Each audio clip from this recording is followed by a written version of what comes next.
Hi guys! Hello everyone. Have a nice day. For today's video, na ako diri sa akong cutting area. So,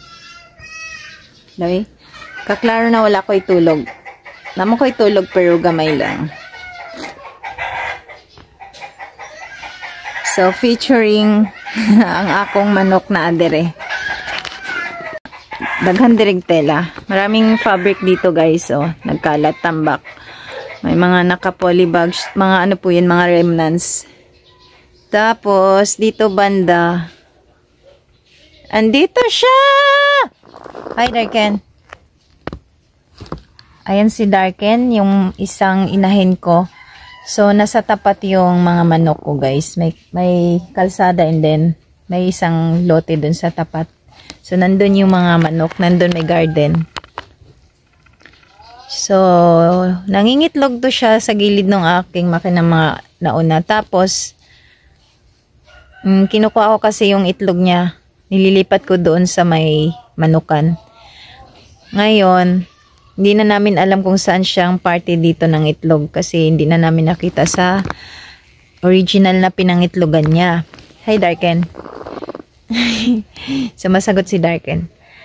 Tapos, isang araw, akala ko, nawala na siya. Hindi ako makatulog kasi iniisip ko baka tinula na, naging tinula na ng kapitbahay. Kasi gala to, para siyang palakad-lakad yan siya sa kalsada. Minsan, mga 10 or 20 meters away dito sa bahay, nandun siya nagpagala-gala. Tapos umuwi naman siya. So, yun na nga. 2 araw siya nawala. Iniisip ko, naku, hinuli na siya ng ginawang tinola. Kasi ang laki nito, mataba siya na manok. So, after 2 days, lumitaw man siya. So, lumitaw siya at kumain siya doon. So, hinanap ko siya kung nasaan siya ng itlog. Naglilimlim na pala siya. Diba, Darken? How many eggs you have? Darken. Darken. Ang dami yan siyang itlog. Mga 9. Mga 10 siguro yung itlog niya na nilaga ko. Niluto ko yung mga 10. Kasi inisip ko hindi siya naglilimlim eh. So, nagtago siya. Dito na siya. Darken!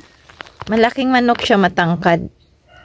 Pang pang talpak siguro to. Sana maraming lalaking manok. Hoy, Darken. Darken, maldita yan eh. Maldita si Darken. Ayan lang guys. Share ko lang yung manok na pa-special. Gusto niya ng comfort. Kasi siguro, ayan, exact lang talaga siya dyan. As in, siya. As in, parang sumalpak lang siya dyan, ka-shape niya. Diba, Darken?